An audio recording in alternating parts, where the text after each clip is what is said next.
Hercule Poirot, The Last Breath of Lady Ashworth, Full Mystery, Audiobook, Chapter 1, The Summons to Ashworth Hall. The October rain had been falling steadily for 3 days when the letter arrived at our flat in London.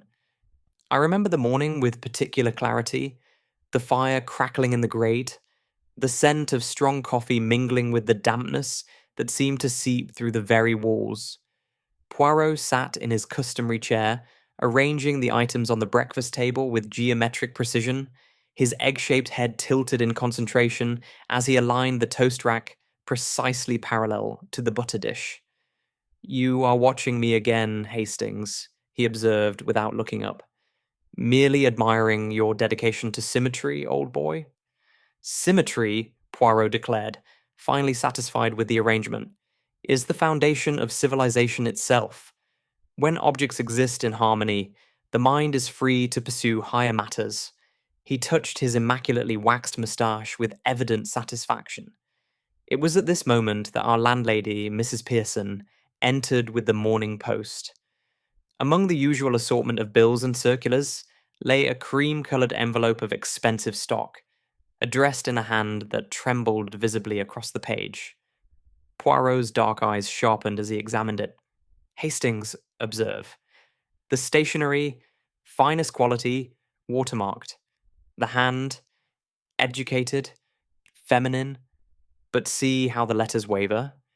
This was not written in comfort." He slit the envelope with a silver letter opener and withdrew a single sheet. I watched his face as he read. The change was subtle. A slight tightening around his eyes, the faintest compression of his lips. "What is it?" I asked. "A summons, mon ami, from one Lady Constance Ashworth of Ashworth Hall in the county of Derbyshire." He passed me the letter. The message was brief, but its urgency was unmistakable. "Dear Monsieur Poirot, I write to you in desperation. I am an old woman, and I have little time for social pleasantries, so I shall be direct. I believe someone in my household intends to murder me. I cannot say who, nor can I prove my suspicions, but I feel the shadow of death drawing ever closer. Please, come at once. I shall explain everything upon your arrival. I enclose a cheque that I hope will persuade you this is not the fancy of a nervous widow. Your servant, Lady Constance Ashworth." "Good Lord," I murmured. "The poor woman." "The cheque," Poirot noted, holding it up to the light, "is for a considerable sum. Lady Ashworth is evidently both wealthy and serious." He folded the letter carefully and placed it in his breast pocket. "We leave this afternoon, Hastings." The journey to Derbyshire was a study in contrasts. The industrial sprawl of the Midlands giving way gradually to rolling hills shrouded in mist. The rain had not relented, and by the time our motor car turned onto the private road leading to Ashworth Hall, darkness had begun its descent.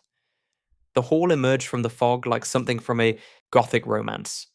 It was a sprawling Elizabethan manor, all mullioned windows and climbing ivy, its chimneys reaching toward the leaden sky like accusing fingers. The grounds, glimpsed through the rain, were extensive, formal gardens giving way to woodland, and beyond that, the suggestion of a lake, its surface lost in the gathering gloom. "Cheerful sort of place," I remarked. Poirot's eyes moved across the facade with calculated interest. "A house that has witnessed much, Hastings. Such walls absorb secrets like a sponge absorbs water. The question is, what secrets does Ashworth Hall hold?" Our driver brought us to the main entrance, where a butler of advanced years stood waiting beneath an umbrella. His face was a study in professional neutrality, though I fancied I detected a flicker of relief at our arrival. "Monsieur Poirot?" His voice was measured. "Correct. I am Thomas. Lady Ashworth has been expecting you most anxiously, if you will follow me." The entrance hall was cavernous and cold, despite the fire burning in an enormous stone hearth. Portraits lined the walls, generations of Ashworth staring down with expressions ranging from benign to frankly disapproving. I noted the worn patches on the oriental carpet, the slightly faded wallpaper. Wealth was present, certainly, but wealth that had perhaps seen better days. Thomas led us not to a drawing room, as I had expected, but up a sweeping staircase to the first floor. Lady Ashworth is unwell this evening, he explained, his tone revealing nothing. She has asked to receive you in her private sitting room. We found her installed in a high-backed chair beside a fire that blazed with almost desperate intensity. Lady Constance Ashworth was a woman of perhaps 68, her white hair arranged with elegant simplicity, her face bearing the remnants of what must have been considerable beauty. But it was her eyes that commanded attention. Pale blue, sharp as cut glass, and filled with an intelligence that age had not diminished. Beside her sat a woman of perhaps 45, quietly dressed in grey, whose hands were occupied with needlework. She rose as we entered, her expression pleasant but guarded. Monsieur Poirot, Lady Ashworth said, and even in those two words I detected both relief and a curious note of triumph. You came. But naturally, madame, your letter was most compelling. Poirot approached and bowed over her extended hand with continental grace. Permit me to introduce my colleague, Captain Hastings. Captain. Lady Ashworth's gaze swept over me with swift assessment. You will forgive me if I do not rise. My physician has confined me to this chair more often than I care to admit these days. She gestured to the woman beside her. This is Miss Eleanor Vance, my companion. She has been with me for 15 years. I could not manage without her. Miss Vance's smile was modest, self-effacing. Lady Ashworth is too kind. I am never kind, Lady Ashworth replied crisply. I'm merely accurate. Eleanor, you may leave us. I wish to speak with Monsieur Poirot privately. Of course. Miss Vance gathered her needlework with unhurried grace. At the door she paused. Shall I have Thomas bring refreshments? Tea, I think. And those biscuits cook makes. The ones that don't disagree with me. When the door had closed, Lady Ashworth's composure seemed to falter slightly. Please, gentlemen, sit. What I have to tell you is not easy. Poirot settled into the chair opposite her, his posture attentive, his dark eyes missing nothing. I took a seat slightly removed, my notebook ready. You spoke in your letter, madame, of murder, Poirot said gently. Tell me, what has led you to this terrible conclusion? Lady Ashworth was silent for a long moment, her gaze fixed on the flames. I am dying, Monsieur Poirot. My heart is failing. Dr. Hartley has made this quite clear.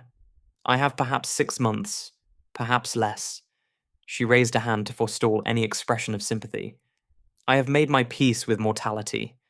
What I have not made my peace with is the certainty that someone wishes to hasten my departure. What evidence have you? Small things, at first. Items moved in my room when no one admits to entering. My medications appearing in the wrong order. I am meticulous about such things, Monsieur Poirot, as I suspect you understand. And then, 3 weeks ago, I became violently ill after dinner. Dr. Hartley attributed it to something I had eaten, but I have eaten the same dishes for 40 years without incident. Poirot's fingers pressed together in his characteristic gesture of concentration.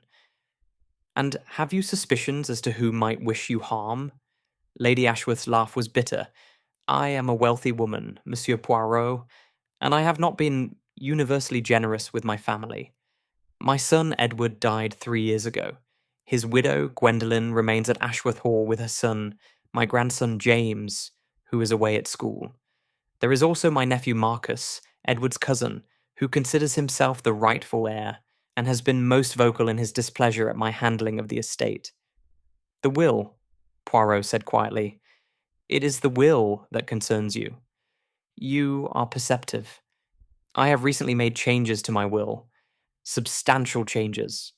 My solicitor, Mr. Pembury, was here only last month to finalize the documents. The household knows of the changes, though not the specific details. Her voice dropped. Since then, the incidents have increased. Who benefits, madame, under the new will? Lady Ashworth's eyes held Poirot's steadily. That, Monsieur Poirot, I am not prepared to disclose. Not yet. But I will tell you this. I have removed someone who expected to inherit, and I have favoured someone who did not. Before Poirot could respond, a soft knock announced the arrival of tea. Miss Vance entered bearing a tray, her movements efficient and practiced. As she poured, I observed her closely. The careful attention to Lady Ashworth's cup, the precise addition of milk, the gentle arrangement of biscuits on a small plate. "Your tisane, Lady Ashworth," she said, setting a separate cup beside the elderly woman.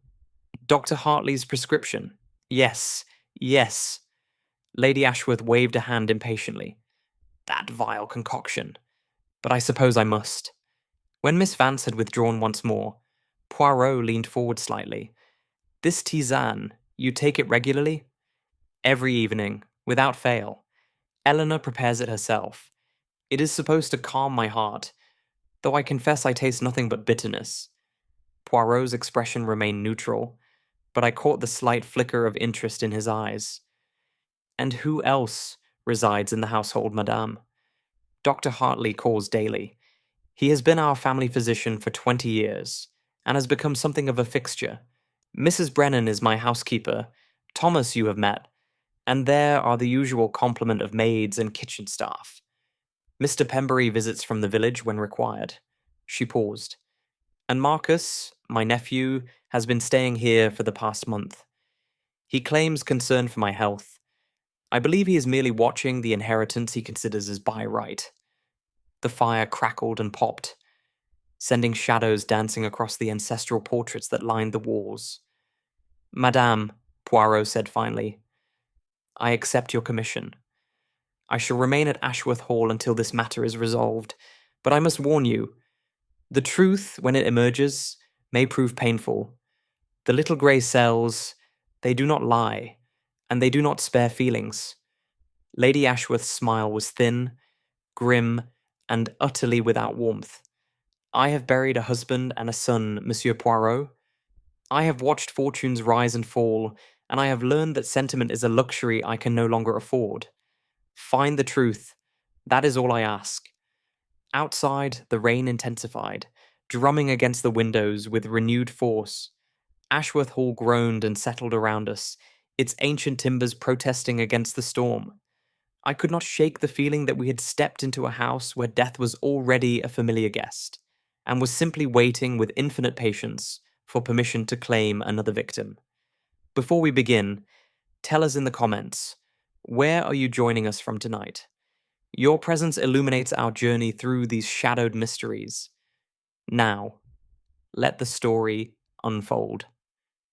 Chapter 2. A Death Most Unnatural. The following evening began with the deceptive air of normality. Lady Ashworth had insisted upon dining downstairs, a decision that Dr. Hartley opposed with visible concern, but could not ultimately prevent. "She is a stubborn woman," the doctor confided to me as we gathered in the drawing room before dinner. He was a man of perhaps 55, with a neatly trimmed grey beard and the perpetually worried expression of one who has witnessed too much suffering. I have warned her repeatedly that exertion is dangerous in her condition, but Lady Ashworth has never been one to accept limitations gracefully. "Her heart?" I inquired. "Failing, I'm afraid. Digitalis helps manage the symptoms, but there is no cure." He lowered his voice. "Between us, Captain Hastings, I give her 3 months at best. The irregularities are becoming more pronounced." Poirot, I noticed, was engaged in conversation with Marcus Ashworth near the fireplace. The nephew was a man of 40, handsome in a dissipated way, with the restless energy of someone perpetually calculating odds.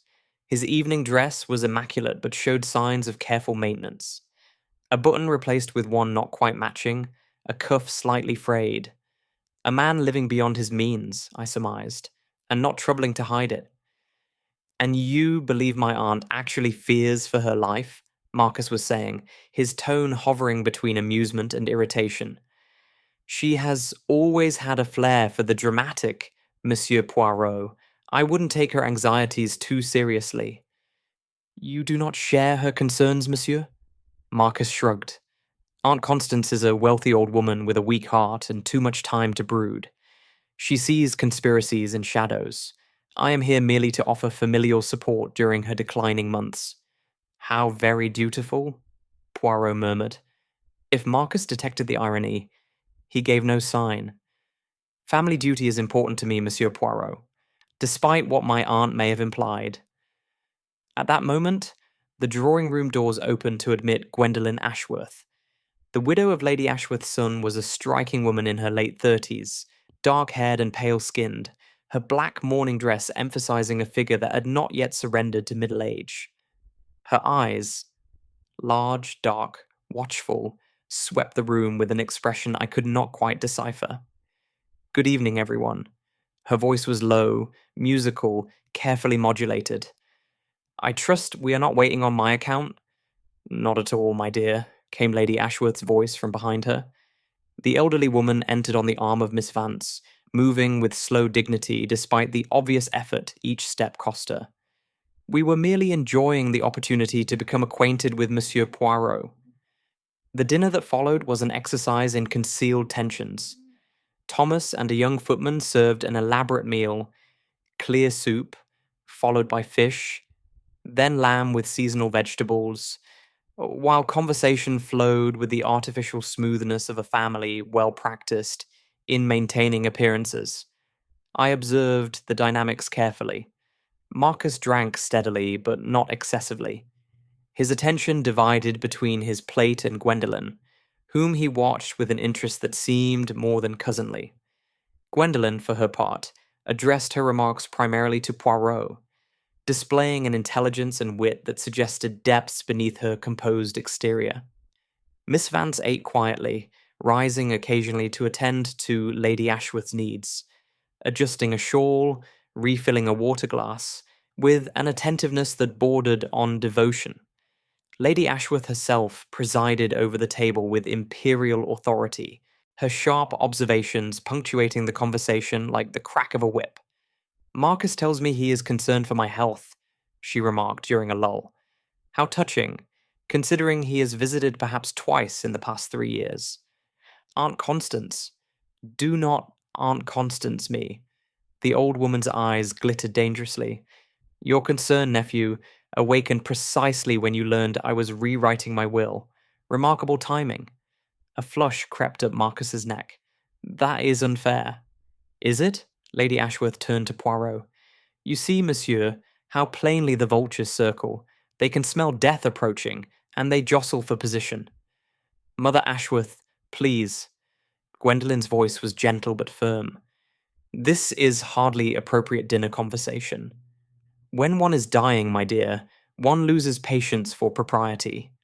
Lady Ashworth lifted her wine glass. I noticed Miss Vance had poured only a small measure, and regarded it thoughtfully. To truth, then, however uncomfortable it may prove. The meal concluded without further incident, and we withdrew to the drawing room for coffee. The fire had been built up against the evening chill, and the room, with its heavy curtains and ancestral portraits, felt close and oppressive. It was perhaps 9:30 when Lady Ashworth rose from her chair. I find myself fatigued, she announced. Eleanor, you will assist me upstairs? Monsieur Poirot, we shall continue our discussion tomorrow. I have more to tell you, much more.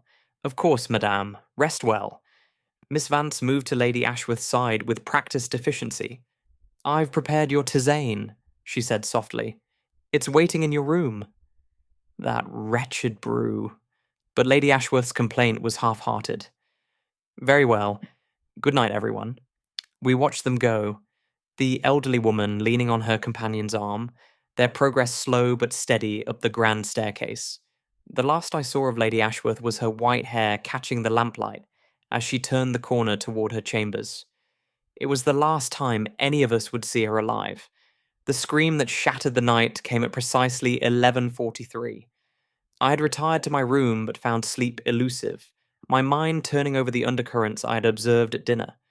When the cry pierced the silence, high, sharp, unmistakably terrified, I was out of bed and into the corridor within seconds. Poirot emerged from his room simultaneously, his dressing gown immaculate despite the hour, his expression alert. "That came from Lady Ashworth's chambers," he said tersely. We ran. The door to Lady Ashworth's sitting room stood open, light spilling into the corridor. Inside, Miss Vance stood frozen, one hand pressed to her mouth, her face drained of all colour. Beyond her, through the connecting door to the bedroom, I glimpsed a scene that stopped me in my tracks.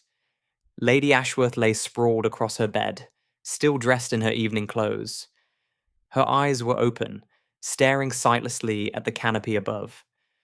Her face, I shall never forget that face.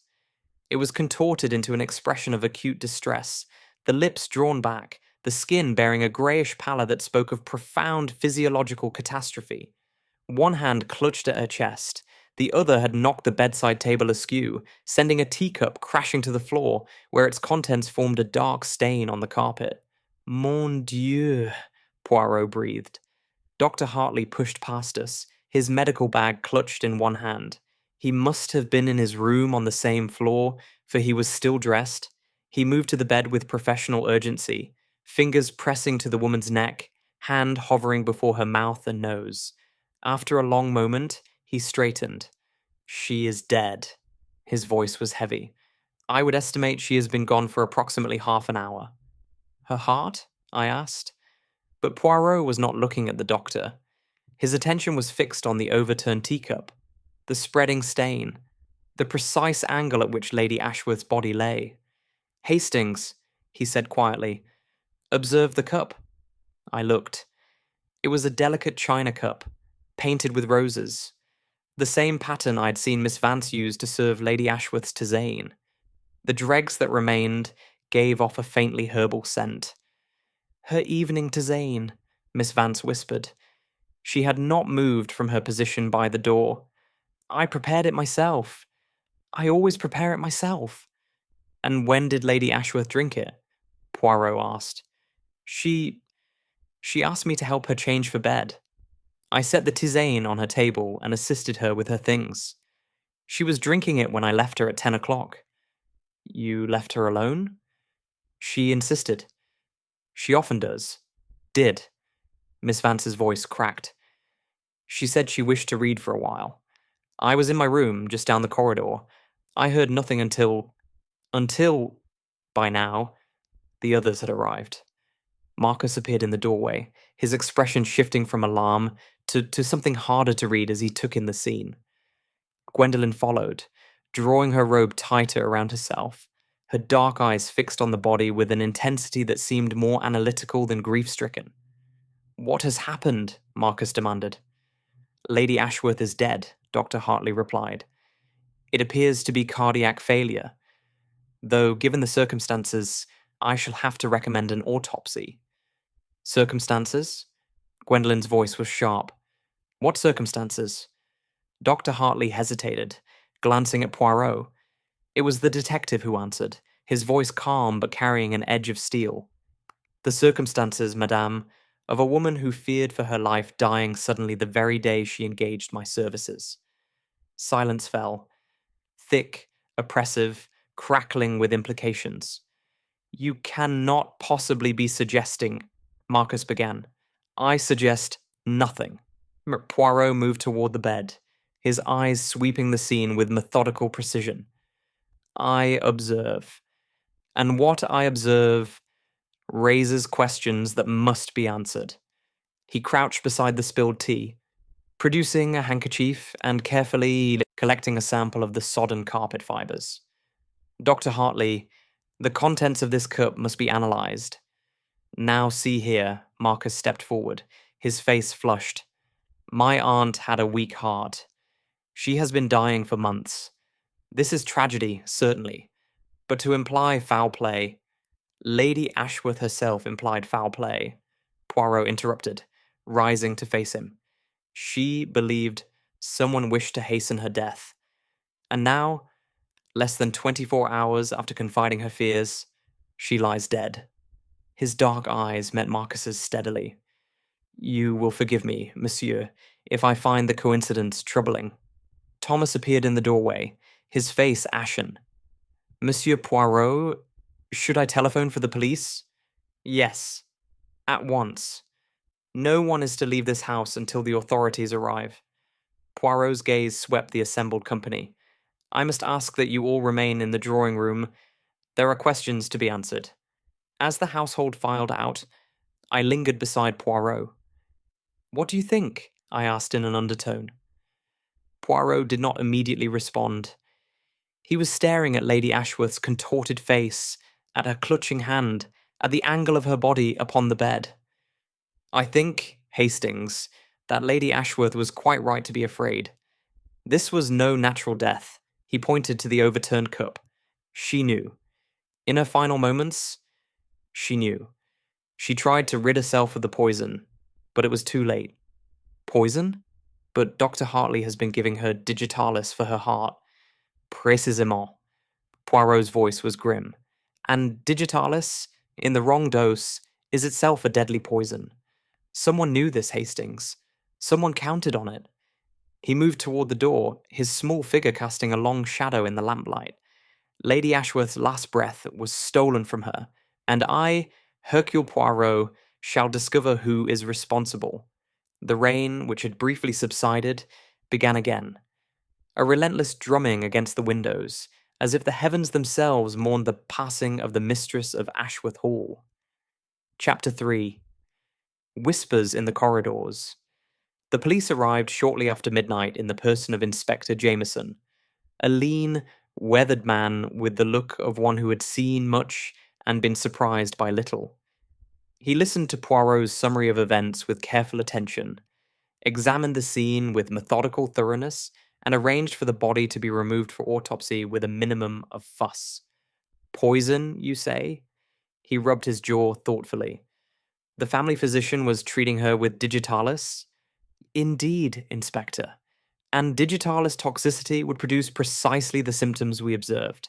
Cardiac distress, convulsions, that particular pallor.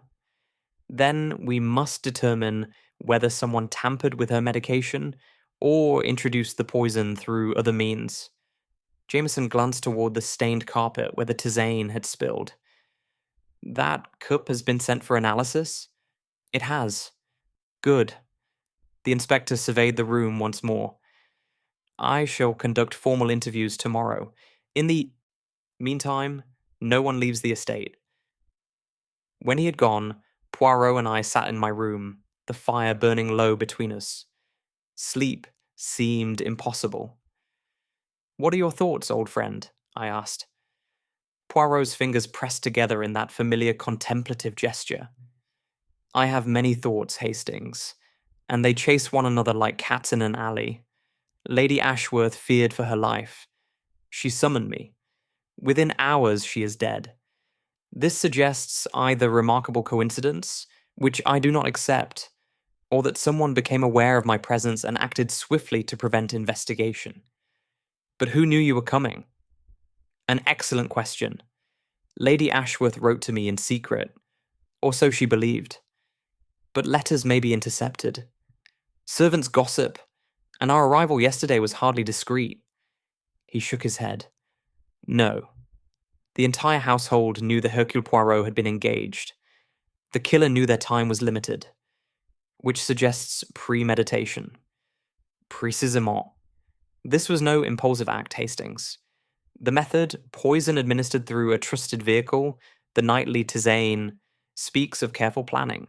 Someone understood Lady Ashworth's routine intimately. Someone had access to her medications, her food, her most private moments.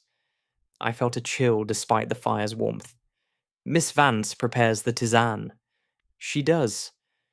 Poirot's expression gave nothing away. But we must be careful not to leap to conclusions. The obvious suspect is often a distraction designed to obscure the truth. Tomorrow, we begin our real work.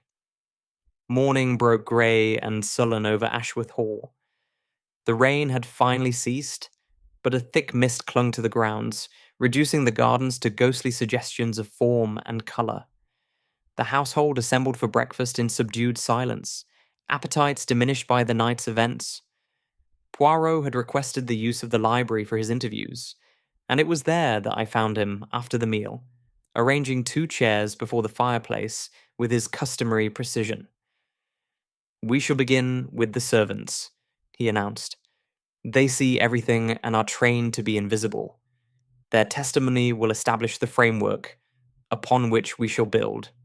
Thomas, the butler, was first to be summoned. He entered with the dignified composure of a man who had served aristocracy for 40 years and was not about to be unsettled by murder. "Please, sit." Poirot gestured to the facing chair. "I have only a few questions, and I ask for complete honesty. Lady Ashworth deserves no less." "Of course, sir."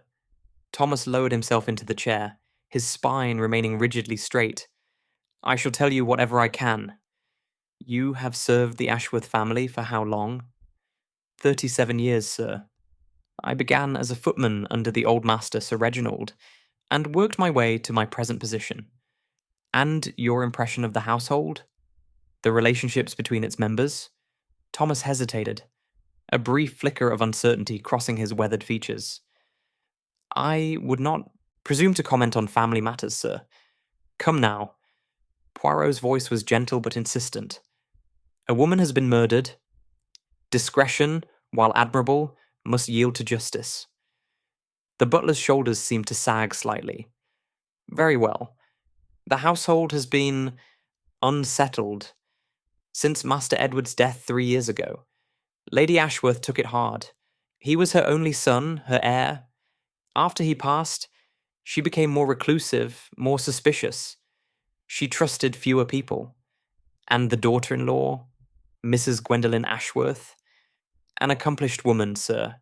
She manages much of the household now, though Lady Ashworth retained final authority. There has been tension regarding young Master James's upbringing. Lady Ashworth had strong opinions about his education. And Mr. Marcus Ashworth?" Thomas's expression tightened almost imperceptibly.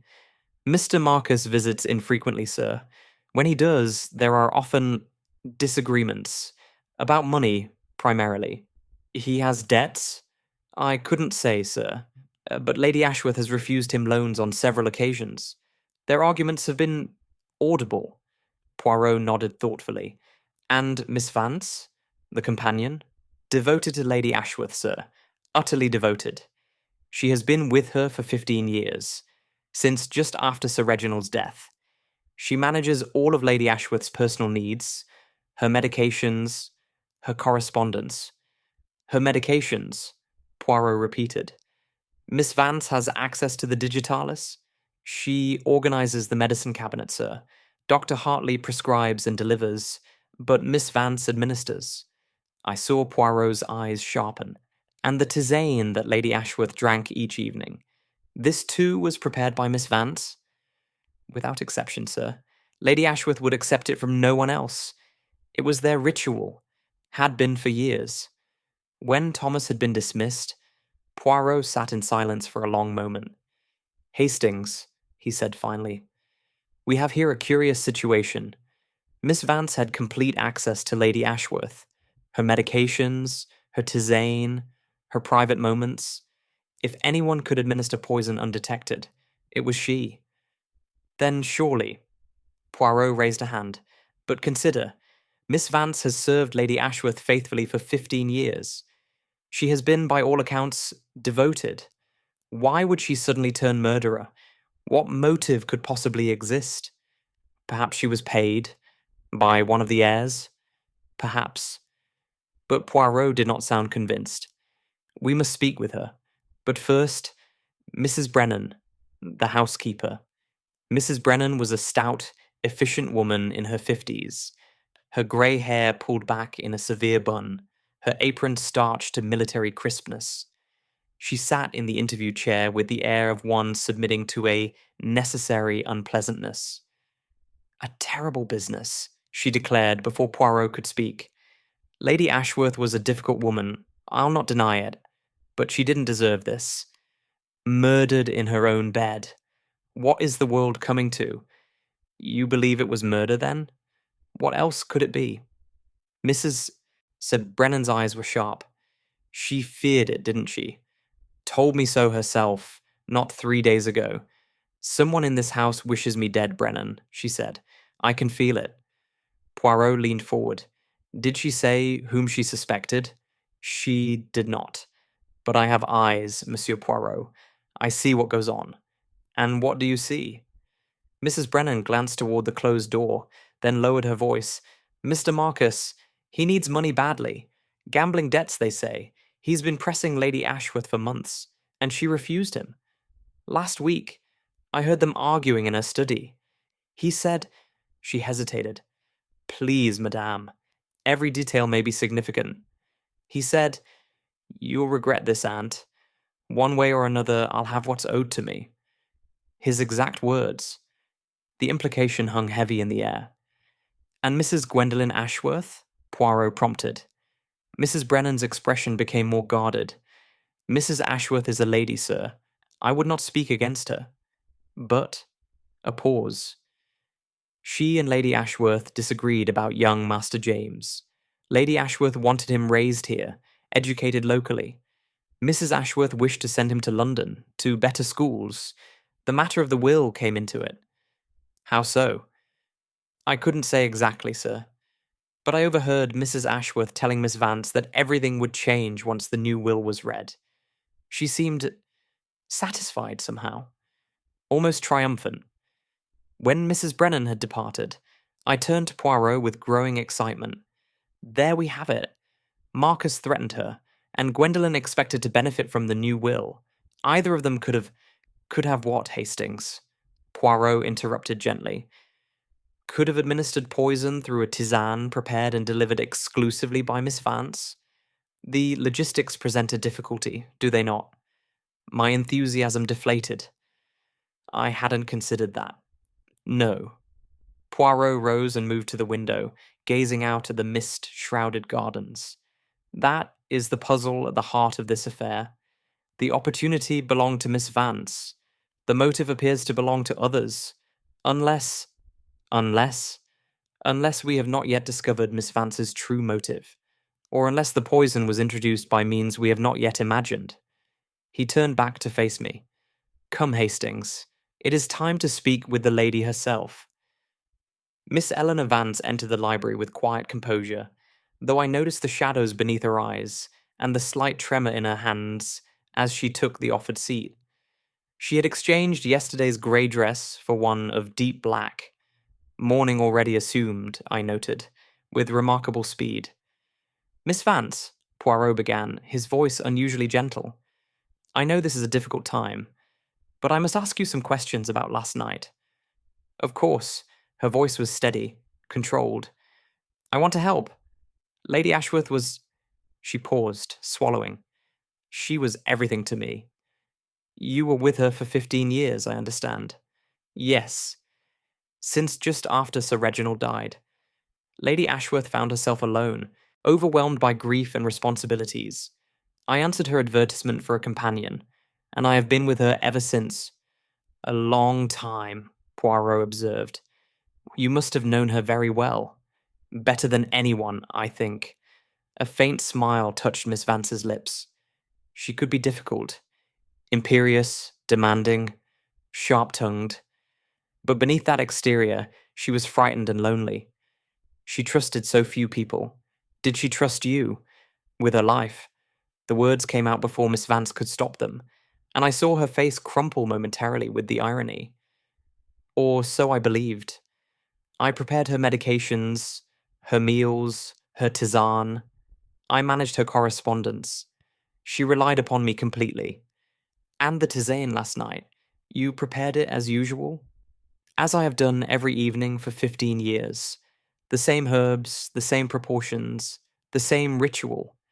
Miss Vance's voice hardened. "I didn't poison her, Monsieur Poirot. I could never harm Lady Ashworth. Never." Poirot regarded her steadily. "I have not accused you, mademoiselle. But you must understand. The person who prepares the cup must expect to face questions when the cup proves deadly." "I understand." Miss Vance met his gaze without flinching. "Ask what you will. I have nothing to hide." "Very well. The herbs for the tisane. Where do you obtain them?" "Dr. Hartley provides them."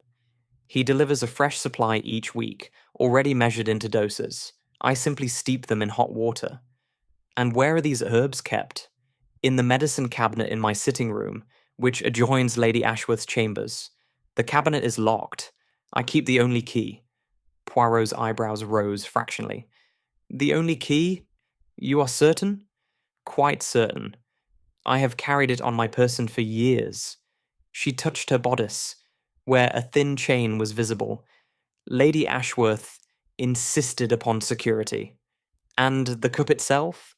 The water? These were prepared where? In the small kitchen adjacent to Lady Ashworth's suite. I boiled the water myself, steeped the herbs, and carried the cup to her room. No one else touched it. The absolute certainty in her voice was striking. Either Miss Vance was telling the truth, or she was a remarkably accomplished liar. Poirot was silent for a long moment. Thank you, mademoiselle. You have been most helpful. But I have one more question. He leaned forward slightly. Lady Ashworth changed her will recently. Do you know the contents? Miss Vance's composure flickered, just for an instant. Lady Ashworth did not discuss such matters with me. But you were her confidant. Surely there are boundaries, Monsieur Poirot, even in the closest relationships. The will was private. I know only that changes were made. She rose abruptly. If there's nothing else, I should like to return to my room. I find myself unwell. When she had gone, Poirot sat very still. She is hiding something, he murmured. But what? Chapter 4. The Weight of Inheritance. The afternoon brought Mr. Horace Pembury, Lady E. Ashworth's solicitor, a small, precise man whose round spectacles and meticulous manner suggested a lifetime devoted to the ordering of other people's affairs. He arrived in a modest motor car, clutching a leather briefcase as though it contained the secrets of the realm. Which, in a sense, it did. A dreadful business, he murmured as Thomas showed him into the library, where Poirot and I waited. Dreadful. Lady Ashworth was a valued client of 30 years' standing. I cannot quite believe she's gone. Please sit, Monsieur Pembury. Poirot gestured to the chair before the fire. I understand you were here recently to finalize changes to Lady Ashworth's will. Pembury settled himself with fussy precision, adjusting his spectacles. Indeed. 3 weeks ago, to be exact. Lady Ashworth summoned me with some urgency. She wished to make substantial alterations to her testamentary arrangements. And the nature of these alterations? The solicitor hesitated, his fingers tightening on the briefcase. I am bound by client confidentiality, Monsieur Poirot, even in death, even in murder. Poirot's voice was soft but carried an edge of steel. A woman lies dead, monsieur. She feared for her life, and her fears proved justified. The contents of that will may well reveal who wished her harm. Pembury's face worked with conflicting impulses. Finally he sighed. Very well. I suppose the police will require this information regardless. But I must ask that you treat what I tell you with the utmost discretion. You have my word. The solicitor opened his briefcase and withdrew a sheaf of documents. Lady Ashworth's estate is substantial. Ashworth Hall and its grounds, investments totaling approximately £200,000, various personal effects of considerable value. Under her previous will, the bulk of this was to pass to her grandson, James Ashworth, held in trust until his 21st birthday, with Mrs. Gwendolen Ashworth as trustee and beneficiary of a generous allowance. And Mr. Marcus Ashworth? Under the previous will, Mr. Marcus was to receive a bequest of £10,000, a substantial sum, but nothing compared to the main estate. Pembury's lips pressed together. Mr. Marcus was displeased with this arrangement. He had expected, as the nearest male relative after James, to receive far more. He contested the will. He made his objections known, certainly. But Lady Ashworth was immovable. She had little patience for her nephew's lifestyle. Poirot nodded slowly. And the new will? What changes did Lady Ashworth make? Pembury drew a breath. The new will is remarkable in several respects. First, Mr. Marcus Ashworth's bequest has been reduced to £500, essentially a token, a deliberate slight. I whistled softly. Marcus's fury at such a reduction would be considerable. Second, the solicitor continued, the arrangements for James remain largely unchanged, though certain conditions have been added. Regarding his education, Lady Ashworth wished him to attend Oxford specifically, and the trust is contingent upon this requirement being met. Conditions that Mrs. Gwendolen Ashworth might find restrictive? Precisely. Mrs. Ashworth had expressed a preference for London schools. The new will effectively overrules her wishes regarding her own son's future. Poirot's fingers pressed together. Continue. Third, and most significantly, Pembury paused, as though the next words pained him. Lady Ashworth has added a substantial bequest to Miss Eleanor Vance. The name hung in the air. How substantial? I demanded. £20,000 outright, plus a life tenancy in the east wing of Ashworth Hall. Pembury removed his spectacles and polished them, a nervous gesture. Miss Vance is, in effect, assured of comfort for the remainder of her days. I turned to Poirot, my mind racing. Then Miss Vance had motive after all. £20,000 is a fortune, but Poirot's expression remained thoughtful, unreadable. When was Miss Vance informed of this bequest? That is the curious thing. Pembury replaced his spectacles. Lady Ashworth explicitly instructed me that Miss Vance was not to be told. The bequest was to be a surprise, a reward for years of faithful service, revealed only upon Lady Ashworth's death. So Miss Vance did not know she stood to inherit? According to Lady Ashworth's wishes, no. But the solicitor hesitated. But when I was here 3 weeks ago, finalizing the documents, I noticed Miss Vance in the corridor outside Lady Ashworth's study. The door was slightly ajar. It is possible that she overheard our discussion. Poirot sat very still. And if she did overhear, if she knew that Lady Ashworth's death would bring her £20,000 and a home of her own, then she had reason to wish that death sooner rather than later, I finished grimly, especially if Lady Ashworth's health was uncertain. What if she changed her mind? What if she rewrote the will again? Precisely the calculation a desperate person might make, Poirot murmured. But we must not rush to judgment. Tell me, Monsieur Pembury, were there any other changes to the will? Any other beneficiaries or conditions? The solicitor consulted his documents.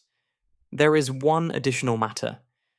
Lady Ashworth established a small trust for the village church, St. Michael's, to fund repairs to the memorial for the Great War dead. The vicar, Mr. Thornton, was most gratified. A charitable gesture. Indeed, Lady Ashworth lost many friends in the war, and her own husband served with distinction. The memorial was important to her. Pembury gathered his papers. That is the substance of it, Monsieur Poirot. The new will benefits Miss Vance significantly, diminishes Mr. Marcus almost entirely, and places conditions on Mrs. Ashworth's authority over her son. If you seek motives for murder, you will find them in abundance. When the solicitor had departed, I paced the library in agitation. It must be Miss Vance, I declared. She had means, opportunity, and now we discover she had motive as well. £20,000. She could have overheard Pembury's discussion. She knew she would inherit. Perhaps. Poirot remained seated, his eyes fixed on some middle distance. But consider, Hastings, if Miss Vance knew she would inherit, why would she kill Lady Ashworth now, when my investigation had only just begun? Would it not be wiser to wait, to allow natural death to take its course? Lady Ashworth's heart was failing. A few months of patience would have brought the same reward with none of the risk. Perhaps she feared the will would be changed again. A possibility, but there is another question that troubles me. Poirot rose and moved to the window. If Miss Vance poisoned the tisane, she did so knowing that she alone prepared it. She would be the obvious suspect. as indeed she is. Would a woman of intelligence and planning commit murder in a way that pointed so directly to herself? Criminals make mistakes. This criminal has made no mistakes that I can see. The method is clever. The timing is precise. No Hastings. Either Miss Vance is innocent, or she is very clever indeed. Clever enough to have arranged an alternative explanation we have not yet discovered. The interview with Marcus Ashworth was contentious from the start. He entered the library with the belligerence of a man who knows himself suspected and resents it thoroughly. His handsome face was flushed, whether from anger or drink I could not determine, and he threw himself into the chair with careless force. "I suppose you wish to accuse me of murdering my aunt," he said before Poirot could speak. "Everyone else seems to think me capable of it." "I accuse no one, monsieur. I merely seek the truth." "The truth?" Marcus laughed bitterly. "The truth is that my aunt was a vindictive old woman who took pleasure in controlling everyone around her. She dangled her fortune like a carrot, making us all dance for her amusement. And now she's dead. And you're looking for someone to blame. You were not fond of her. Would you be fond of someone who promised you a future, then snatched it away on a whim?" Marcus leaned forward, his eyes hard. "My father, her brother, died when I was 12. Aunt Constance promised to look after me, to ensure I received my rightful inheritance. For years I believed her. And then she married off her fortune to Sir Reginald, produced an heir of her own, and I was pushed aside." "You expected to inherit Ashworth Hall." "I expected to be treated as family, not as an inconvenience." Marcus's hands clenched on the arms of the chair. "When Edward died, I thought, finally, justice. I was the nearest male relative. The estate should come to me." But Lady Ashworth disagreed. Lady Ashworth decided that a grandson, a boy of 14, was more deserving than a man of 40 who has spent his entire life waiting for what was promised him. The bitterness in his voice was palpable. "And now I discover she's reduced my bequest to a pittance. £500. A deliberate insult." "You learned this from Mr. Pembury?" Marcus hesitated. "I may have examined certain documents in my aunt's study last week, while she was resting." "You searched her private papers. I wanted to know where I stood." His defiance wavered slightly. "And when I saw what she had done, when I saw that she had given more to her companion than to her own nephew, I confronted her." Poirot's eyes sharpened. "When was this confrontation?" 3 days ago. We argued. I won't deny it. I said things I regret, but I did not kill her, Monsieur Poirot. I am many things, but I am not a murderer. Mrs. Brennan reports that you threatened Lady Ashworth, that you said she would regret her decision." Marcus paled. "I was angry. It was rhetoric, nothing more. I never meant—" "Where were you last evening, between 10 o'clock and midnight?" "In my room, reading. Alone." He spread his hands helplessly. "I have no witness, no alibi. But I tell you, I did not do this thing." When he had gone, I turned to Poirot. "He has motive, he has no alibi, and he admitted to threatening her. Surely he is a man of temper and wounded pride." Poirot interrupted. "But murder by poison requires patience, planning, access to the victim's private routines. Marcus Ashworth has none of these. He could not have touched the tisane without Miss Vance's knowledge. He could not have accessed the locked medicine cabinet. Then he could have worked with Miss Vance. They could be accomplices." Poirot considered this. "It is possible. But what would Miss Vance gain from such an alliance? Her inheritance is assured. Marcus offers nothing she does not already possess. Perhaps he offered her something else. Romance. Marriage. Miss Vance is 15 years his senior, and nothing in her manner suggests romantic attachment to the nephew." Poirot shook his head. "No, Hastings. The pieces do not fit. We are missing something. Some element that would make the picture complete." He moved to the door. "Come. We must speak with Mrs. Gwendolen Ashworth. And then Then I wish to examine the medicine cabinet for myself. Chapter 5. Shadows of the Past. Gwendolen Ashworth received us in the morning room, a space of pale blues and creams that seemed designed to showcase her dark beauty to best advantage. She sat poised upon a settee, her morning dress immaculate, her hands folded with deliberate composure in her lap. Monsieur Poirot. Her voice was measured, controlled. I have been expecting this conversation. Then you understand why I am here, madame. You wish to determine whether I murdered my mother-in-law? A faint smile touched her lips. Ironic. Self-aware. I shall save you some time. I did not. But I imagine you will require more than my word. I found myself reluctantly admiring her. Directness. Whatever else Gwendolen Ashworth might be, she was no fool. Tell me about your relationship with Lady Ashworth, Poirot said, settling into a chair opposite her. It was complicated. Gwendolen's gaze drifted toward the window. When I married Edward, I believed I was joining a family. Instead, I discovered I had acquired a sovereign, one who expected absolute obedience from her subjects. You clashed. Frequently. Lady Ashworth had very definite ideas about how things should be done, how the household should be run, how James should be raised. Her jaw tightened. She never accepted that I was Edward's wife, the mother of her grandchild. To her, I remained an outsider, tolerated, never embraced. And after your husband's death, things became worse. Gwendolen's composure flickered, revealing something raw beneath. Edward was the buffer between us. With him gone, Lady Ashworth's control became absolute. She owns this house. She controlled the money. She made it clear that my position here was dependent upon her continued goodwill. A precarious situation. Suffocating. The word emerged with unexpected force. I have spent 3 years walking on eggshells, smiling when I wished to scream, agreeing when every fibre of my being wished to rebel. All for James's sake. His inheritance, his future, everything depended on keeping Lady Ashworth happy. Poirot nodded slowly. And the new will? I understand certain conditions have been imposed regarding your son's education. Gwendolen's eyes flashed. She could not resist one final act of control.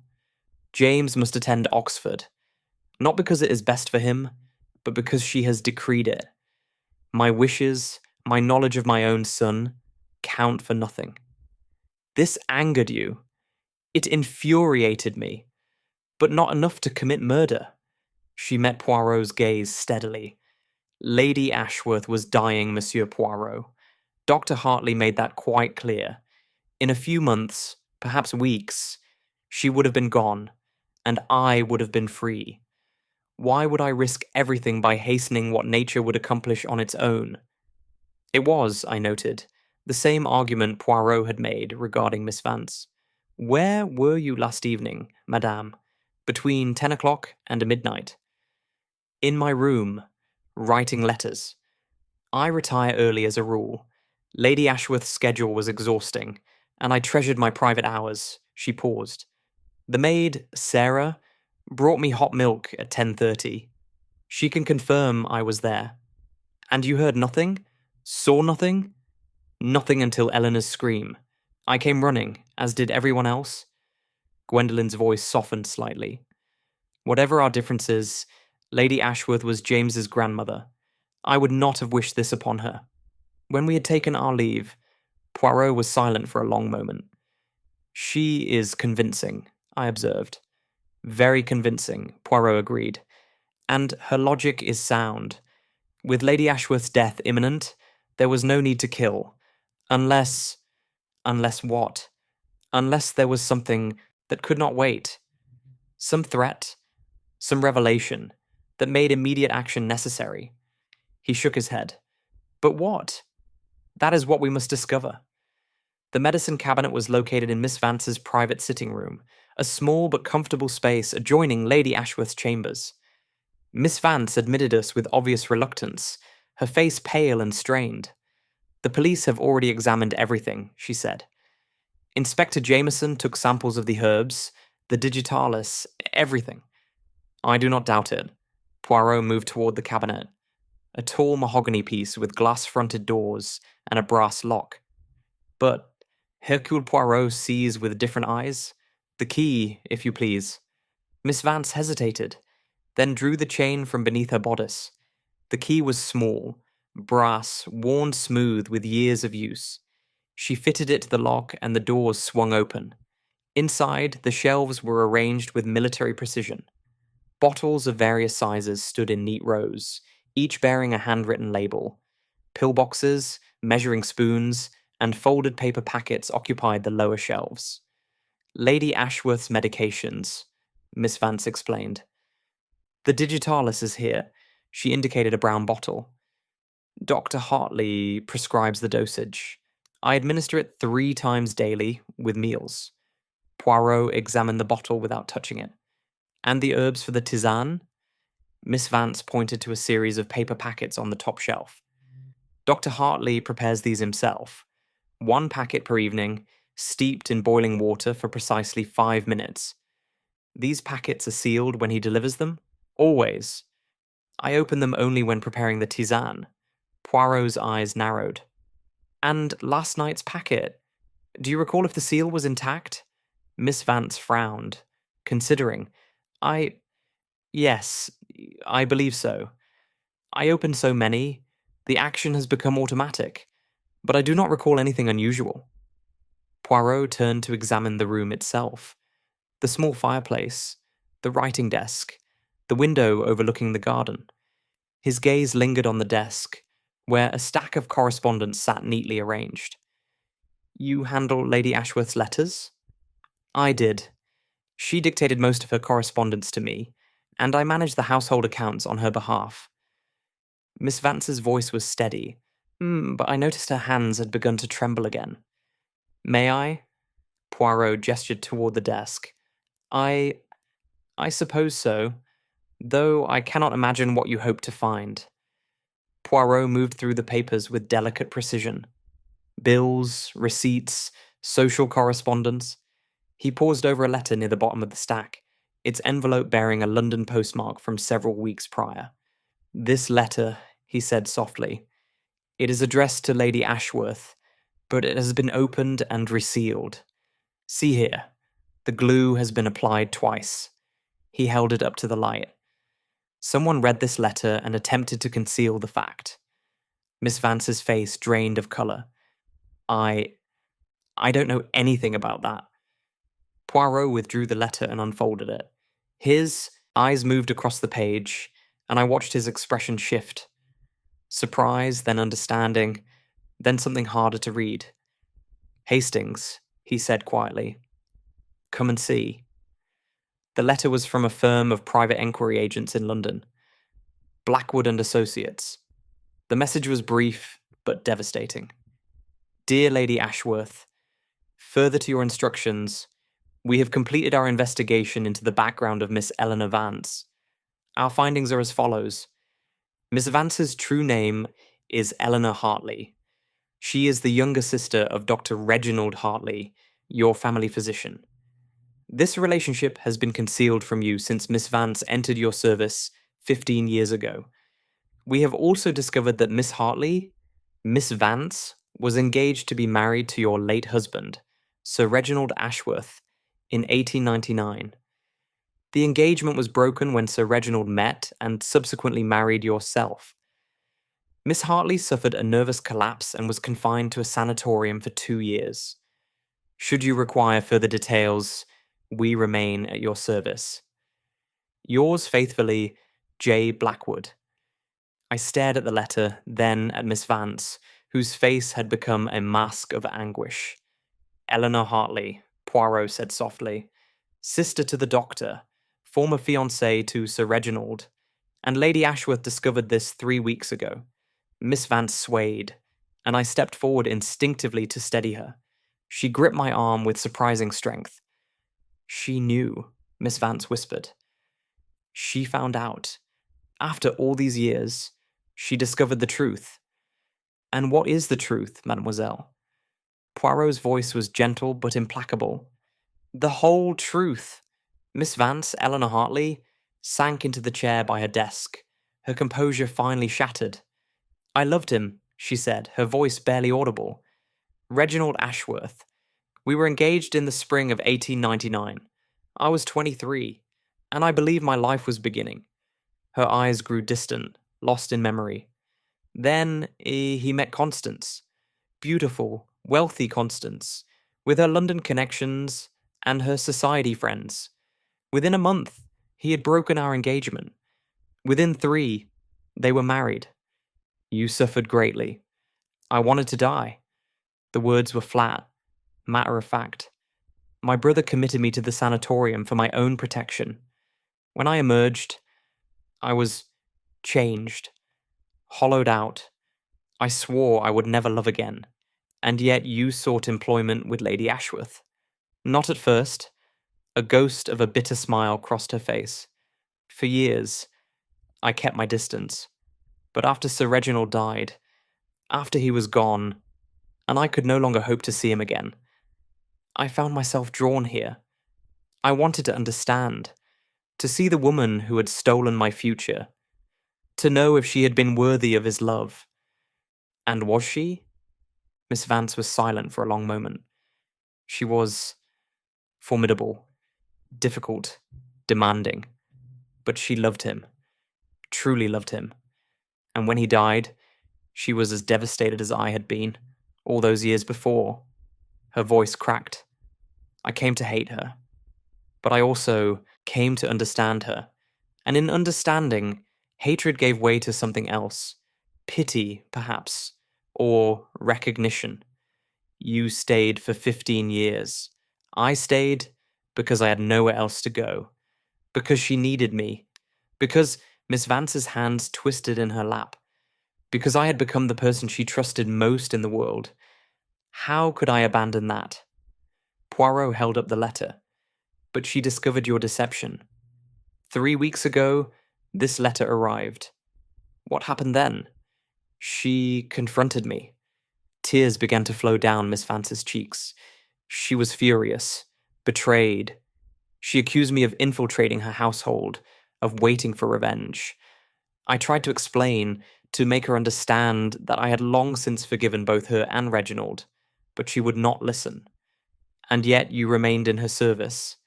She calmed, eventually. She even, Miss Vance's voice broke. She even said she understood, that she might have done the same in my position. She told me the bequest in her will would remain, that my secret would remain buried. A sob escaped her. She forgave me, Monsieur Poirot. After everything, she forgave me. Why would I kill her after that? Poirot studied her for a long moment. That, mademoiselle, is precisely what I'm trying to determine. He folded the letter carefully and placed it in his pocket. One more question. Your brother, Dr. Hartley, he knew of your history with Sir Reginald. He has known all along that you are his sister. Yes. And the herbs he provides for the tisane, he prepares them personally, seals them himself. Miss Vance looked up sharply, understanding dawning in her tear-stained face. You cannot mean Reginald would never, would he not? To protect his sister? To ensure her inheritance, her security? Poirot's voice was soft. The physician has access to medications, knowledge of dosages, the ability to introduce poison into a sealed packet without detection. No. Miss Vance rose, her grief transformed suddenly into fierce denial. No, I will not believe it. Reginald loves me, but he would not commit murder. Not for money, not for anything. Poirot regarded her with something approaching compassion. We shall see, mademoiselle. We shall see. Chapter 6. The Gathering Storm. Dr. Reginald Hartley arrived at Ashworth Hall that afternoon for what he believed was a routine consultation with Inspector Jameson. Poirot had arranged matters carefully, ensuring that all members of the household would be present when the physician made his appearance. I watched from the library window as his motor car pulled up the drive. The doctor emerged slowly, his medical bag clutched in one hand, his face bearing the haggard look of a man who had slept poorly. He paused at the entrance, gazing up at the facade of Ashworth Hall as though seeing it for the first time, or perhaps the last. He knows something is wrong, I murmured to Poirot, who stood beside me. He suspects, certainly. The questions Inspector Jameson asked about, the herbal preparations would have alarmed him. Poirot adjusted his cuffs with characteristic precision. But he does not yet know what we have discovered. That advantage, for the moment, is ours. We intercepted Dr. Hartley in the entrance hall before Thomas could direct him to the inspector. Dr. Hartley. Poirot's greeting was pleasant, betraying nothing. A word, if you please. In private. The doctor's eyes flickered with unease. Of course, Monsieur Poirot, though I should mention that Inspector Jameson is expecting me. The inspector can wait. What I have to discuss cannot. We led him to a small sitting room off the main corridor. A space rarely used, dusty with disuse. Poirot closed the door with deliberate care. Please, doctor, sit. Hartley lowered himself into a chair, his movements stiff, wary. What is this about? It is about truth, Dr. Hartley. Specifically, truths you have concealed for 15 years. Poirot produced the letter from Blackwood and Associates and placed it on the table between them. Your sister, Eleanor. You knew she was employed here under a false name. You knew her history with Sir Reginald Ashworth. And you said nothing. The colour drained from Hartley's face. He stared at the letter as though it were a serpent coiled to strike. Where did you... He stopped, collecting himself. I see. Lady Ashworth commissioned this investigation. She did. 3 weeks ago, she discovered that her trusted companion was, in fact, the woman whose fiancé she had stolen decades earlier. Poirot's voice was soft but relentless. The timing, Doctor, is significant. Shortly after this revelation, Lady Ashworth began to fear for her life, and now she is dead. You cannot possibly believe that, Eleanor. I believe nothing yet. I seek only to understand. Poirot leaned forward. Tell me about the herbal preparations. The packets you provide for Lady Ashworth's nightly tisane. Hartley's throat worked. They were a simple sedative blend. Valerian, chamomile, lemon balm. Nothing harmful. I prepared them myself to ensure consistency and quality. And the packets were sealed? Always. I fold the paper carefully, seal it with a drop of wax. The seal must be broken to access the contents. A seal that you, and only you, applied. Poirot's eyes held the doctor's steadily. Tell me, Dr. Hartley, if someone wished to introduce poison into Lady Ashworth's tisane, how might they accomplish this? The doctor's hands began to tremble. The tisane itself. Eleanor prepares it. But the herbs come from you. Sealed by you. Trusted implicitly because of your professional reputation. Poirot's voice hardened. If poison were introduced at the source, mixed with the herbs before sealing, no one would ever know. No one would suspect the kindly family physician. This is outrageous! Hartley surged to his feet, his face flushed with anger or fear. I could not tell which. I have served this family for 20 years. Would never harm Lady Ashworth. Never. And yet your sister stood to inherit £20,000 upon her death. A fortune that would secure her future, and ease your conscience regarding the suffering she endured in her youth. The fight seemed to drain from Hartley. He sank back into the chair, his head bowing. I did not kill Lady Ashworth, he said quietly. But I see how it appears. Eleanor's secret, my access to the medications, the timing. He looked up, his eyes red-rimmed. You must believe me, Monsieur Poirot. I am a physician. I have dedicated my life to healing. I could not take a life, not even for Eleanor. Poirot regarded him in silence for a long moment. The police analysis of the tisane, he said finally. The results should arrive this evening. If digitalis is found in the herbs you provided, Then I am finished. Hartley's voice was hollow. I understand. One more question, Doctor. Poirot's tone shifted slightly. Still firm, but with an undercurrent of something else. The symptoms Lady Ashworth exhibited in her final moments, the cardiac distress, the convulsions. At what time would these symptoms have begun to manifest? Assuming digitalis poisoning? Hartley frowned, the clinical question seeming to steady him. Digitalis toxicity develops gradually. Depending on the dose, symptoms would appear within 2 to 4 hours of ingestion. Nausea first, then visual disturbances, then cardiac irregularities. 2 to 4 hours, Poirot repeated thoughtfully. Lady Ashworth retired at approximately 10 o'clock, having consumed her tisane. She was discovered dead at 11:43. Less than 2 hours. Yes, that is... Hartley stopped, his frown deepening. That is unusual. For symptoms to progress to death in under 2 hours would require an extremely high dose, dangerously high. The amount of digitalis in a single packet of herbs would not be sufficient, Poirot finished. Précisément. So the poison, if it was digitalis, was not introduced through the tisane alone. I stared at Poirot, my mind racing. Then how? That, Hastings, is what we must determine. Poirot rose, his movements energized by sudden purpose. Dr. Hartley, you will remain here. I have more questions. But first, I must examine something I overlooked. He strode from the room without waiting for a response. I hurried after him. Poirot, what is it? What have you realized? The timing, Hastings. The timing is wrong. Poirot's eyes gleamed with the fervor of discovery. Lady Ashworth showed symptoms of acute digitalis poisoning, but the tisane alone could not have delivered a fatal dose so quickly. There must have been another source, something she consumed earlier in the evening. At dinner, perhaps. Or perhaps... He stopped suddenly, his hand flying to his forehead. The dinner wine, Hastings. Lady Ashworth drank wine at dinner.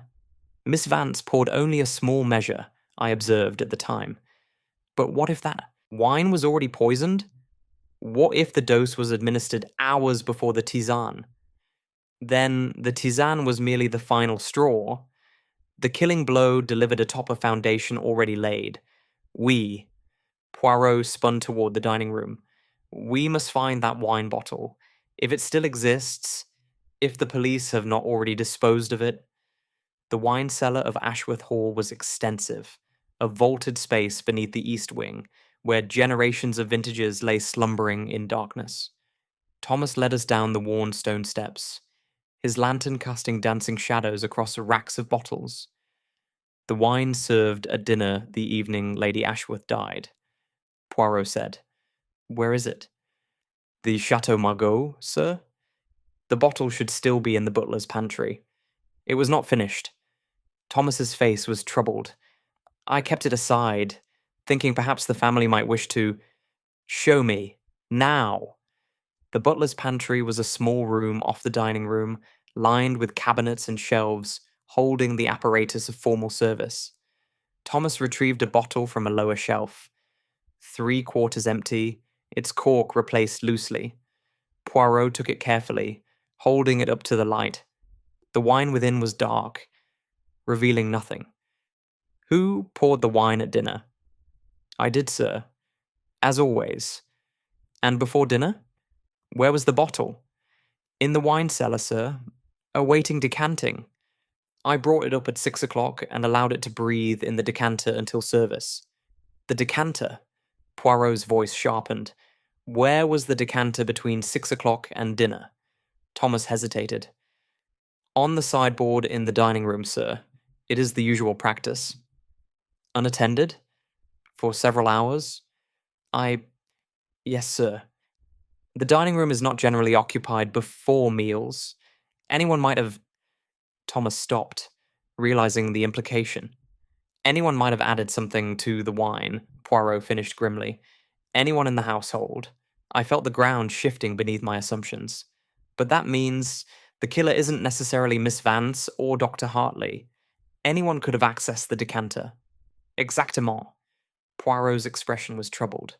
The field, it widens again, but also, it narrows. He turned to Thomas.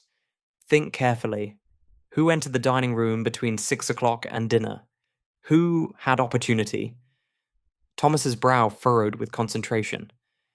I was occupied with preparations in the kitchen and pantry. The footman, William, laid the table at 6:30. After that, he shook his head. I cannot say for certain, sir. Mrs. Brennan might have passed through. The family members move freely about the house. Mrs. Brennan? Where is she now? In the kitchen, sir, I believe. We found the housekeeper supervising the preparation of afternoon tea, her manner brisk and efficient despite the shadow that had fallen over the household. She looked up sharply at our approach. Monsieur Poirot, is something wrong? A question, Madame Brennan. Yesterday evening, before dinner, did you enter the dinings? Room. Mrs. Brennan's eyes narrowed thoughtfully. I may have looked in, sir. I often do, to ensure the table is properly laid. Thomas is reliable, but I like to check. And did you notice anything unusual? Anyone else in the room? She paused, her expression shifting. Now that you mention it, sir, I did see someone. Mrs. Gwendolen. She was standing by the sideboard when I passed. She seemed startled when she saw me, moved away quickly toward the window. Poirot and I exchanged glances. What time was this? Perhaps 7:15, sir. Shortly before the family gathered for drinks. And she was near the sideboard, near the wine decanter. I suppose she was, sir. I didn't think anything of it at the time. Mrs. Brennan's face paled as understanding dawned. You don't mean to say... Surely Mrs. Ashworth wouldn't... Thank you, madame. You have been most helpful. As we left the kitchen, I gripped Poirot's arm. Gwendolen. She was near the decanter. She had opportunity. Poirot agreed. But so did others. We know only that Mrs. Brennan saw her there. We do not know what she was doing, or whether she was truly alone. He shook his head. No, Hastings. Before we accuse, we must be certain. And there is one piece of evidence that will confirm everything. The wine analysis? The wine analysis. If digitalis is found in that bottle, we shall know that the poison was delivered at dinner, not through the tisane. And then, mon ami, the killer's identity will become clear. His eyes grew distant, and I recognized the expression. The little grey cells working at fever pitch. Tonight, he murmured. Tonight, we shall have our answer. And tomorrow, justice will be served. Chapter 7. The Last Breath Revealed. The laboratory results arrived by special courier the following morning, and I watched Poirot's face as he read them. His expression revealed nothing. That careful blankness he adopted when the final pieces of a puzzle were clicking into place. Well? I demanded, unable to contain myself. What do they say? Poirot folded the report and placed it in his breast pocket. They say, Hastings, that I was correct. And they say that tonight, in the drawing room of Ashworth Hall, a murderer will be unmasked. He would tell me nothing more, despite my persistent questioning. Instead, he spent the day in quiet contemplation, occasionally making cryptic notes in a small leather notebook, occasionally staring into the middle distance with that peculiar intensity that signaled the little grey cells were working at full capacity. At 6 o'clock, he dispatched Thomas to summon all members of the household to the drawing room at 8. Everyone, he emphasized. The family, the staff, Dr. Hartley, Inspector Jameson. No one is to be absent. The hours until the appointed time passed with agonizing slowness. I changed for dinner mechanically, my mind churning through the evidence, the suspects, the contradictions. Every time I believed I had identified the killer, some obstacle presented itself. Miss Vance had access to the tisane, but the timing was wrong. Dr. Hartley could have poisoned the herbs, but his own medical expertise had revealed the flaw in that theory. Gwendolen had been seen near the wine decanter, but was that enough to condemn her? And what of Marcus, with his threats and his debts and his utter lack of alibi? When I descended to the drawing room, I found the household already assembled in an atmosphere of palpable tension. A fire blazed in the great hearth, casting flickering shadows across the ancestral portraits. The suspects, for that is how I had come to think of them, were arranged as though posed for a theatrical tableau. Gwendolen sat rigidly in a high-backed chair near the window, her dark eyes watchful, her hands folded, with deliberate composure. Marcus slouched on a settee opposite, his expression a mixture of resentment and apprehension, a glass of whiskey clutched in one hand. Miss Vance, Eleanor Hartley, occupied a small chair in the corner, her face pale and drawn, her gaze fixed on the carpet. Dr. Hartley stood by the mantelpiece, his arms crossed, his jaw tight with barely contained anxiety. The servants had gathered near the door. Thomas, Mrs. Brennan, the footman William, 2 housemaids, whose names I had never learned. Inspector Jameson stood apart from the rest, his notebook ready, his expression professionally neutral. And at the centre of it all, positioned before the fireplace like a conductor before his orchestra, stood Hercule Poirot. Mesdames et messieurs, he began, his voice quiet but carrying to every corner of the room, we are gathered this evening to speak of death. The death of Lady Constance Ashworth. A death that was not, as some have suggested, the natural failure of a weakened heart, but murder. Calculated, premeditated murder. A ripple of unease passed through the assembly. Marcus shifted in his seat. Gwendolen's hands tightened in her lap. For 2 days, I have listened and observed. I have examined evidence, interviewed witnesses, and allowed the little grey cells to sift truth from deception. Poirot's gaze swept the room. Many of you had reason to wish Lady Ashworth dead. The inheritance she controlled, the secrets she kept, the power she wielded, all provided motive, but motive alone does not make a murderer. One must also possess means and opportunity. He paused, allowing the weight of his words to settle. Let us begin with the obvious suspect, the one to whom suspicion naturally falls. His eyes moved to Miss Vance, who seemed to shrink further into her chair. Miss Eleanor Vance, or should I say, Miss Eleanor Hartley. A gasp escaped Mrs. Brennan. Marcus sat up straighter, his eyes widening. Yes, Poirot continued. Miss Vance is not who she claims to be. She is the sister of Dr. Hartley, and, more significantly, she was once engaged to Sir Reginald Ashworth, Lady Ashworth's late husband. An engagement broken when Sir Reginald chose another. Good God, Marcus breathed. All these years, living under the same roof as the woman who stole her fiancé?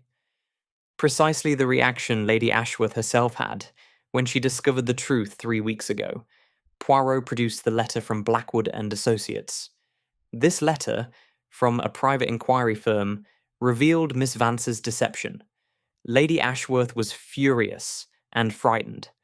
She believed Miss Vance had infiltrated her household seeking revenge. She feared for her life, and she summoned me.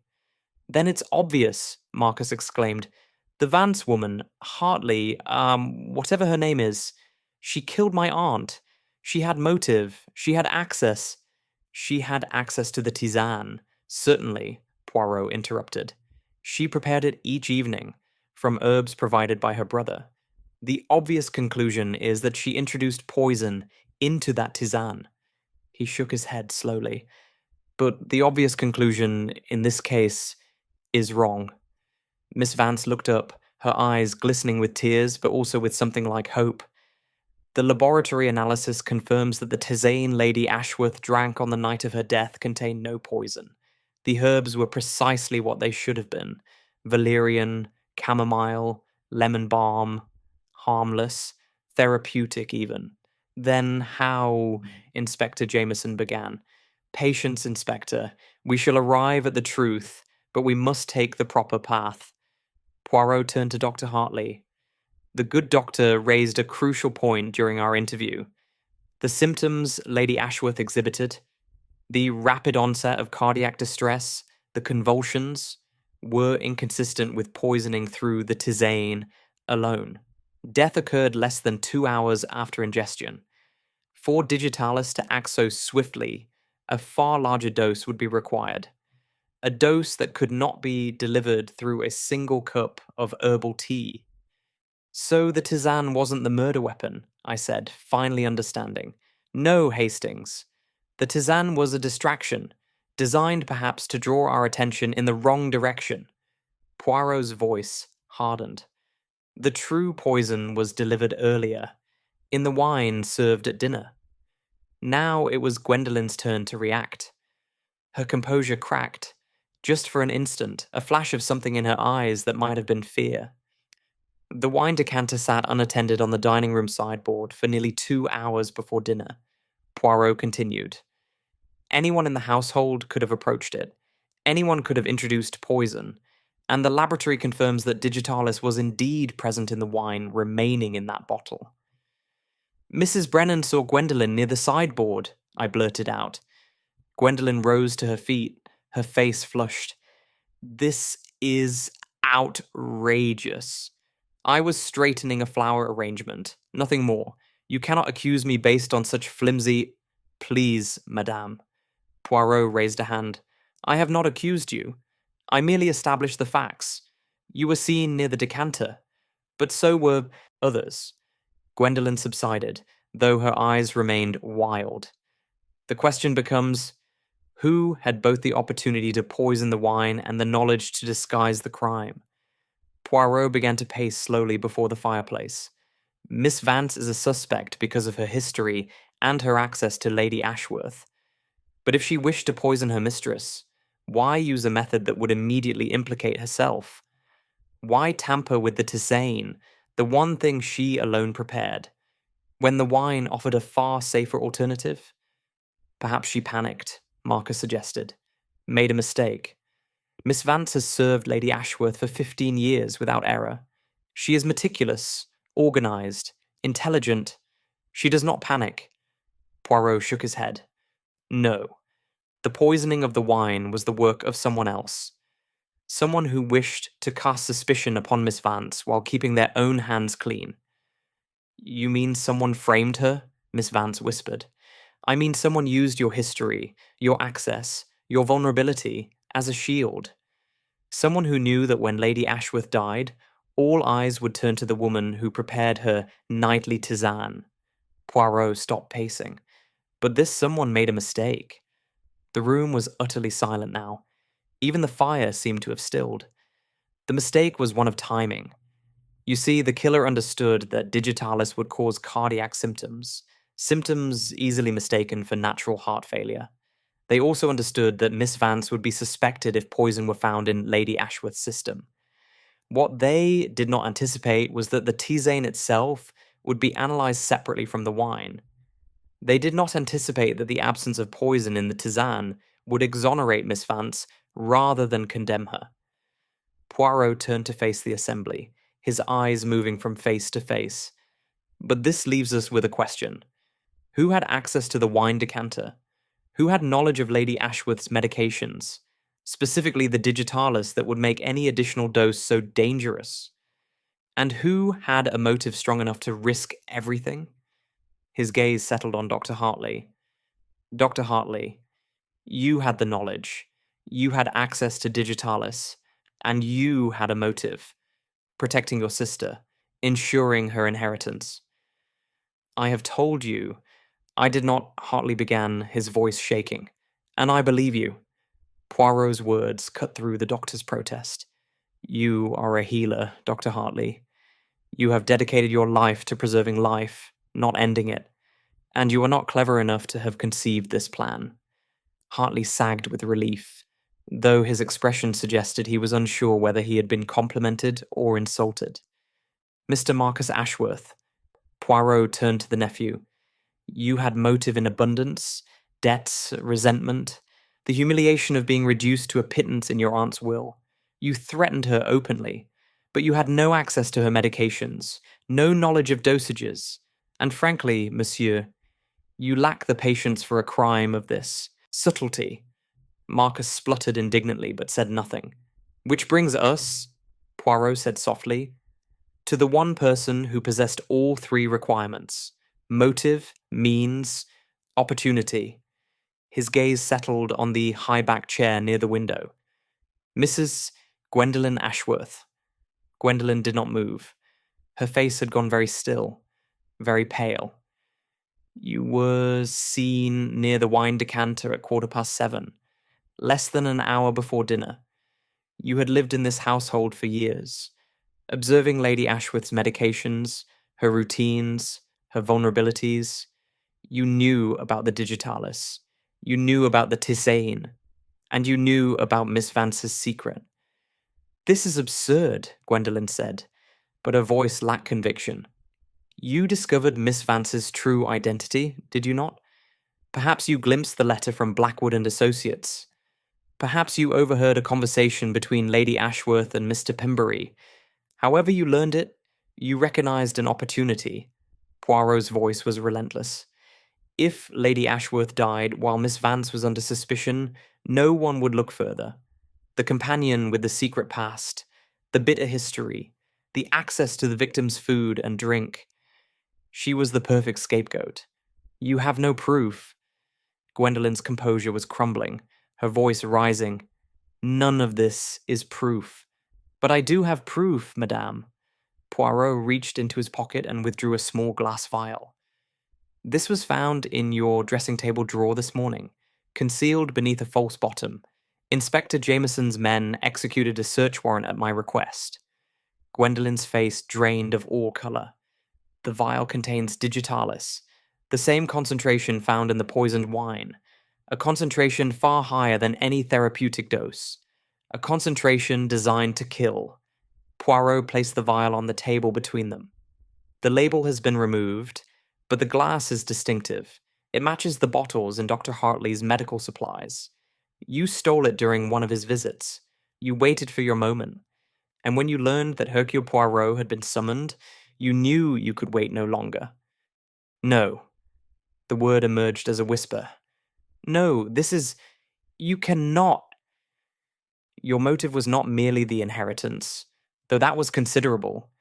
It was not merely freedom from Lady Ashworth's control, though you craved that desperately. Poirot's voice softened, almost to gentleness. It was James, your son. Lady Ashworth's new will bound his future to her wishes. Oxford, specific conditions, limitations that would extend beyond her death. You could not bear it. You had already lost your husband to this family. You would not lose your son as well. Gwendolen's composure shattered completely. A sob escaped her, raw, anguished, utterly unlike the controlled woman I had observed. She was going to take him from me, she gasped. She said if I didn't comply with her demands, she would have the trust amended. She would name another guardian. She would... The words dissolved into weeping. So you killed her. Poirot's voice was quiet. You poisoned her wine at dinner, knowing the symptoms would mimic heart failure, knowing Miss Vance would be suspected. You even arranged to have the maid confirm your alibi. Hot milk delivered to your room, establishing that you were alone and uninvolved. I had to protect my son. Gwendolen looked up, her face streaked with tears, but her eyes burning with a terrible conviction. She was a monster.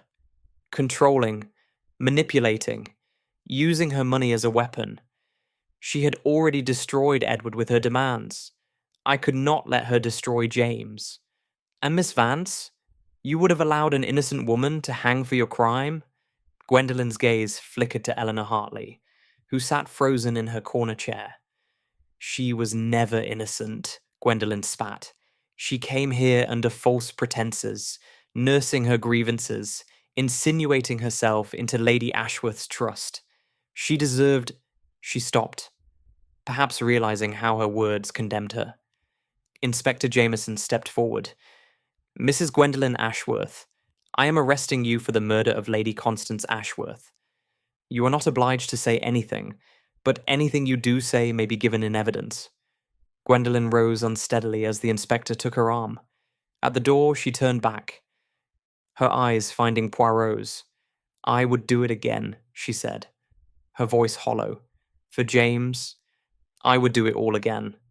Then she was gone, and the room seemed to exhale. Later that evening, Poirot and I sat alone in the library, the fire burning low between us. The household had dispersed. Miss Vance to her room to weep with relief, Dr. Hartley to the village to steady his nerves, Marcus to the whiskey decanter to steady his. Inspector Jameson had departed with his prisoner, and Ashworth Hall lay quiet at last. "A tragic business," I said finally. She truly believed she was protecting her son. "Many crimes are committed in the name of love, Hastings." Poirot's voice was weary, but not without compassion. "It does not make them less terrible, but it makes them, perhaps, more understandable. And Miss Vance? She is truly innocent?" "Entirely innocent, except of deception, which is a sin, but not a crime." Poirot stared into the flames. "She loved Sir Reginald Ashworth. She lost him, and instead of moving forward, she chose to remain near the life that might have been hers. A foolish choice, perhaps, but not a murderous one. Lady Ashworth forgave her, in the end. She did. And that forgiveness, Hastings, is what makes this case so profoundly sad." Poirot's egg-shaped head tilted in contemplation. "Lady Ashworth discovered the truth about Miss Vance. She was angry, then curious, then remarkably understanding. She saw in Miss Vance a reflection of herself, a woman whose life had been shaped by love for the same man. She chose compassion over condemnation, and Gwendolen destroyed all of it. Gwendolen saw only threat. She could not imagine forgiveness, because forgiveness was not in her nature. She saw Miss Vance's secret as a weapon, a shield behind which to hide her own crime." Poirot shook his head slowly. "The irony is exquisite and terrible. Lady Ashworth was dying. In a few months, Gwendolen would have had everything she wanted. Freedom, control, her son's future in her own hands. But she could not wait. Impatience, Hastings. It is the killer's constant companion." I thought of Lady Ashworth's final moments. The realization dawning, the desperate attempt to rid herself of the poison, the hand clutching at her chest as her heart failed. "She knew," I said quietly. "At the end, she knew she had been murdered. I believe she did. The overturned cup, the expression of distress. She understood too late that someone she trusted had betrayed her." Poirot rose and moved to the window, gazing out at the moonlit gardens. "The last breath of Lady Ashworth was drawn in the knowledge of treachery. It is a cruel way to leave this world." We were silent for a long moment. "What will happen to James?" I asked. "The boy. He loses both his grandmother and his mother. He will be provided for. The will ensures that. And perhaps, without the shadow of Lady Ashworth's control and his mother's desperation, he will find his own path." Poirot turned back to face me. "We can only hope, Hastings. Justice has been served. But healing, that is beyond even the little grey cells." The fire crackled and popped, sending a shower of sparks up the chimney. Outside, the fog had lifted at last, and through the window, I could see stars emerging in the winter sky. "Come, Hastings," Poirot said finally, a tired smile touching his lips. "We return to London tomorrow. There will be other cases, other mysteries, but tonight, we rest." I rose and followed him toward the door. At the threshold, I paused, looking back at the library where so much had been revealed. "Poirot," I said, "do you ever grow tired of it? The darkness you uncover, the secrets, the betrayals." He considered the question carefully before answering. "The darkness, it exists whether we uncover it or not, mon ami. It is not Hercule Poirot who creates the shadows. I merely shine a light upon them." His dark eyes met mine, and in that light, There is truth. There is justice. There is, perhaps, the hope that those who remain may find their way to something better. He touched his moustache with characteristic precision.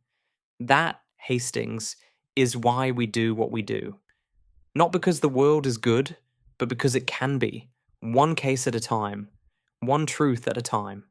And with that, we departed Ashworth Hall, leaving its ghosts to find their own peace. Thus concludes The Last Breath of Lady Ashworth. Thank you for joining us on this journey through shadow and deception. Until next time, may your own mysteries be solvable and your little grey cells ever sharp. Good night.